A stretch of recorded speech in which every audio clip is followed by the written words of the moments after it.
Hello everybody and welcome in biological world. Now we will discuss about secondary induction. Secondary induction, it is the tissue interaction governing all differentiation and morphogenesis throughout embryonic development. इसमें tissues की interaction होती है कैसे cell differentiation and morphogenesis के process के through embryonic development. Now, what is embryonic induction? It is the process in which induction of certain tissue in an embryo influence the development of other tissue is called embryonic induction. ये कैसा process है induction का जिसमें sales को induce किया जाता है. कैसे किया जाता है? सर्टन सेल्स या टिश्यूज़ जो एम्ब्रियो में होते हैं वो किसी दूसरे सेल्स या टिश्यूज़ की फॉर्मेशन को इंड्यूस करते हैं या उसकी डेवलपमेंट करते हैं. Now, embryonic induction. Mangold in 1927 selected a small part of dorsal blastoporal lip from an early gastrula of Tityrus castratus. It is nude and grafted at a place near the lateral lip of the blastopore of the host gastrula of टेनिएटस host. ये host है और nude जो है वो उसके nude से induce किया जाएगा इस होस्ट में, राइट. नाउ ये जो अब मैनगोल्ड ने क्या किया कि जो न्यूड था उसके जो डोर्सल ब्लास्टोपोरल लिप है वहाँ से कुछ टिश्यूज़ को लिए और कहाँ इंड्यूस किए? होस्ट में. डोर्सल ब्लास्टोपोरल लिप से लिए थे और कहाँ ग्राफ्टेड किए? Lateral lip of blastopore host के, राइट. डोर्सल लिप से लिए थे और लैटरल लिप के साइड पर प्लेस किए, ग्राफ्टेड किया, right. Now, the grafted cell grew in number and spread inside the host gastrula to form an additional cauda mesoderm. अब जो grafted cells थे वो नंबर यानी वो इंक्रीज़ हो गए नंबर में और उन्होंने स्प्रेड करना स्टार्ट कर दिया. किधर स्प्रेड हुए? इनसाइड द होस्ट गैस्ट्रूला, यानी गैस्ट्रूला के होस्ट के अंदर उन्होंने स्प्रेडिंग स्टार्ट कर ली और क्या स्ट्रक्चर बनाया? Coda mesoderm. Subsequently induced the ectoderm of the host gastrula to form the additional neural tube. Subsequently उन्होंने ectoderm को इंड्यूस किया. ectoderm के जो सेल्स थे होस्ट गैस्ट्रूला में से क्यों इंड्यूस किया? बेसिकली ये जो ectoderm क्या फॉर्म करेगा? यहाँ पर आके neural tube. ectoderm of host gastrula to form an additional neural tube, right. ectoderm फिर आगे फर्दर यहाँ पर किस चीज़ की फॉर्मेशन कर रहा है? न्यूरल ट्यूब की. ब्लास्टोपोर से जो चीज़ बनती है वो हमेशा न्यूरल ट्यूब ही बनती है. और हमने यहाँ पर क्या पढ़ा था कि ब्लास्टोपोरल लिप से सेल्स उठाए गए हैं और किधर प्लेस किए? लैटरल लिप पर. और जो डोर्सल साइड्स वाले जो सेल्स हैं या टिश्यूज़ हैं वो क्या बनाते हैं? न्यूरल ट्यूब ही बनाते हैं, right. I hope you understand. The grafted cell themselves form in additional notochord. Now, जो grafted cells थे themselves form in additional notochord. As a host gastrula develop further, it grow into a double embryo jointed together. Now, अब कहते हैं कि एक dorsal blastopore तो host की अपनी थी और दूसरी हमने क्या कर दी? ग्राफ्ट कर दी, राइट. अब एक जो न्यूरल ट्यूब है वो होस्ट प्रोड्यूस करेगा, जो दूसरा होगा एक तो होस्ट का हो गया, राइट, और जो दूसरा होगा जो हमने ग्राफ्ट किया होगा, तो दो न्यूरल ट्यूब बन गई. As the host gastrula develop further, जैसे ही होस्ट का जो गैस्ट्रूला है वो फर्दर डेवलप करे तो उसमें टू पार्ट्स एम्ब्रियो की हो जाएंगे, यानी डबल एम्ब्रियो होगा, जॉइंटेड टुगेदर जॉइंट होगा. One of the embryo was the regular one while the second was the induce one.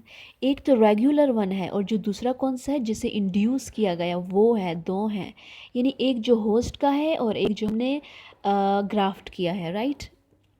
The later did not develop the complete head. अब कहते हैं जो लेटर वाला एम्ब्रियो है जो ग्राफ्टेड है उसका कंप्लीट हेड नहीं बनेगा. क्यों? क्योंकि हाफ पार्ट है उसका. This experiment clearly showed that the dorsal blastoporal lip of blastula had the ability to induce the formation of neural plate and ectoderm of host. ये जो एक्सपेरिमेंट है ये एक्सपेरिमेंट क्या शो करता है कि जो डोर्सल ब्लास्टोपोरल लिप है ब्लास्टुला की, उसमें एबिलिटी है कि वो फॉर्मेशन करे या इंड्यूस करे फॉर्मेशन को न्यूरल प्लेट की एक्टोडर्म ऑफ होस्ट से, राइट। इस फिनोमेना को हम न्यूरल इंडक्शन कहते हैं क्योंकि इसमें न्यूरल प्लेट की या न्यूरल ट्यूब की फॉर्मेशन होती है। Now, other part of the embryo can similarly induce the formation of other structure. जो embryo का दूसरा part है वो similarly induce करेगा दूसरे structure की formation को. This influence of structure in the formation of another structure, ये repeat हो गई है यहाँ पे दो words, is called embryonic induction. इसे अब ये एम्ब्रियोनिक इंडक्शन की डेफिनेशन भी आ जाती है, यानी कि एम्ब्रियो का वो पार्ट जो कि सिमिलरली इंड्यूस करेगा किसी दूसरे स्ट्रक्चर की फॉर्मेशन को, उसे हम एम्ब्रियोनिक इंडक्शन कहेंगे, right. In fact the entire development of an organisms is due to series of induction.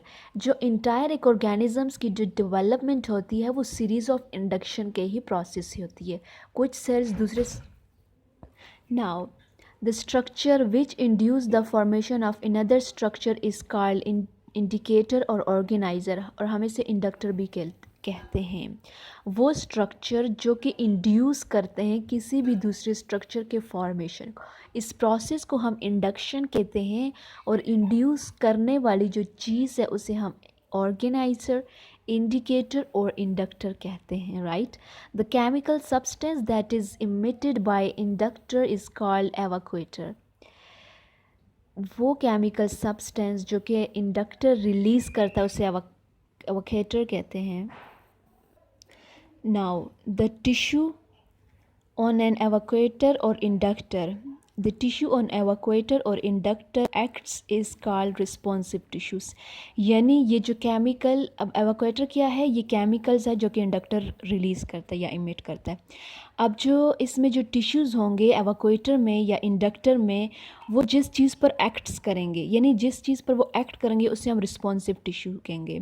यानी जहाँ पे हमने होस्ट में ग्राफ्ट किया था अब उसको क्या बोलेंगे, responsive. They call the dorsal lip of blastopore is primary organizer. Blastopore को प्राइमरी ऑर्गेनाइजर कहते हैं क्योंकि ये सबसे पहले यहाँ पर इंडक्शन होती है. Since it was the first in sequence of induction and as it had the capacity to organize the development of second embryo.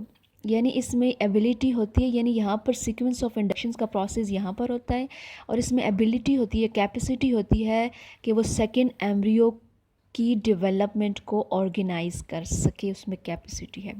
Letter on the primary organiser was reported to exist in many animals.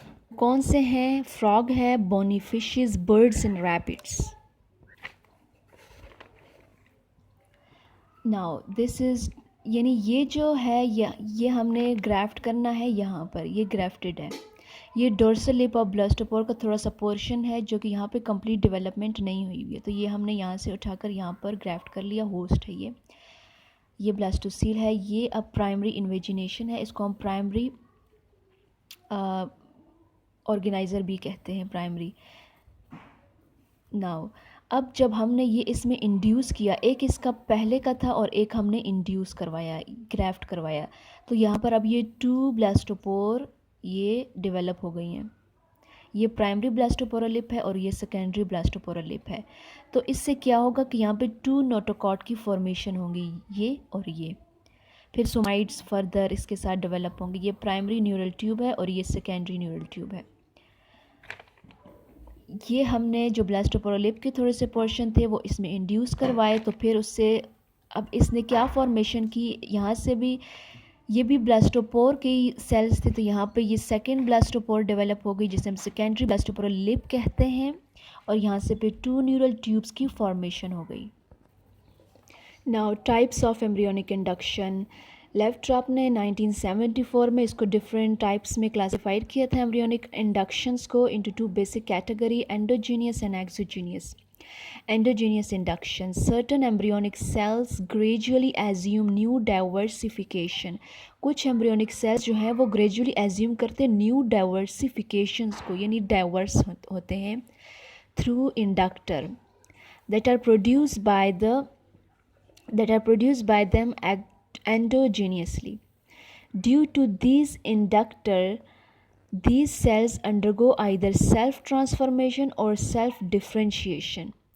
यानी कि endogenous और exogenous. Endogenous वो होती हैं basically जो कि same type of sales होते हैं और सेम ही टिश्यूज़ में आके जाके इंडक्शन की जाती है, यानी बाहर से किसी चीज़ को ग्राफ्ट नहीं किया जाता। सेल्फ इंडक्शन भी एंडोजीनियस को कहते हैं, यानी सेल्स आपस में ख़ुद ही इंड्यूस जो सराउंडिंग के सेल्स होते हैं उससे इंड्यूस कर लेते हैं। इस इंडक्शन की वजह से ये जो सेल हैं आइदर सेल्फ ट्रांसफॉर्मेशन करते हैं या सेल्फ डिफरेंशिएशन का प्रोसेस करते हैं। सेल्फ डिफरेंशिएशन का करते हैं या सेल्फ ट्रांसफॉर्मेशन का प्रोसेस होता है।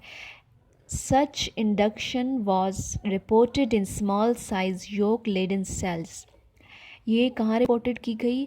Small size yolk laden cells of dorsal lip of amphibian blastopore की, जो अभी हमने स्टडी की है, लेकिन ये सेल्फ है। Right now exogenous induction.